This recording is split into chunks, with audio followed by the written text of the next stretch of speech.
अरे देवा, गुलाबजामच्या बादलीत. हो. आणि तेव्हा एक लहान मुलगा तिथे येतो आणि मिश्किलपणे विचारतो, हा डान्स आहे की स्वीट डिश? हा प्रसंग वरवर विनोदी वाटत असला तरी तो आपली वृत्ती खूप छान उघडी पाडतो. तिथे असलेले एक आजोबा त्याला बघून म्हणतात, अरे पोरा, नाचता येईना अंगण वाकडे. खरंच यातील अंगणवाकडे हे एक उत्तम रूपक आहे. हो, म्हणजे बंडूच्या बाबतीत ते कधी खराब फ्लोर होतं, कधी स्पीकरचे व्हायब्रेशन्स, तर कधी चक्क खराब कॅमेरा. बरोबर. माणसाला स्वतःतले दोष शोधण्यापेक्षा बाह्यजगातील दोष शोधणे जास्त सोयीचे वाटते. पण मग यातून बाहेर कसं पडायचं? बघ, कथेत एका मित्राने त्याला अगदी स्पष्टपणे वास्तव दाखवलं. पण खऱ्या आयुष्यात आपण स्वतःला हा आरसा कसा दाखवायचा? हाच तर खरा प्रश्न आहे ना. त्यासाठी आपल्याला अंगण आणि आपलं कौशल्य यातला फरक ओळखता आला पाहिजे.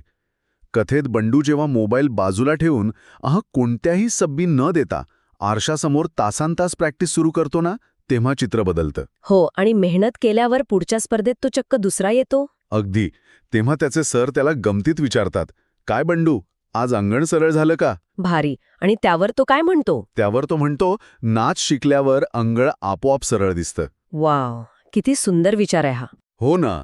परिस्थिती बदलण्यापेक्षा स्वतःच्या क्षमतेवर काम केलं तर अडथळे आपोआप दूर होतात. हाच या मानसशास्त्रीय विश्लेषणाचा मुख्य निष्कर्ष आहे. खरंच. जोपर्यंत आपण स्वतःच्या कौशल्यावर काम करत नाही, तोपर्यंत आपल्याला जगातली सगळीच अंगणे वाकडी वाटत राहतील. पण मला वाटतं, या सगळ्यामागे आणखी एक मोठा विचार करण्यासारखा भाग आहे. कोणता भाग? तो म्हणजे समाजाचा परफेक्शनचा अट्टाहास.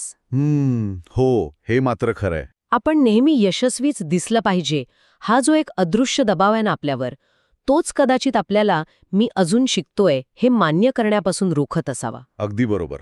खूपच सखोल आणि विचार करायला लावणारा मुद्दा आहे हा. हो ना. आपण चुकायला इतके घाबरतो, म्हणूनच आपला मेंदू स्वतःला वाचवण्यासाठी ही अशी वाकडी अंगणे शोधून काढत असावा. हो. जर समाजाने अपयश आणि चुका अगदी सहजपणे स्वीकारल्या ना, तर कदाचित आपल्याला अशी हास्यास्पद कारणं शोधण्याची गरजच उरणार नाही. अगदी खरंय. तर आजच्या या भन्नाट चर्चेनंतर हाच विचार मनात राहतो की या परफेक्शनच्या दबावाखाली येऊन स्वतःचं अपयश लपवण्यासाठी आपण रोजच्या आयुष्यात अशी कोणती नवीन वाकडी अंगणे तयार करत आहोत? हो, यावर नक्की विचार व्हायला हवा. अगदी.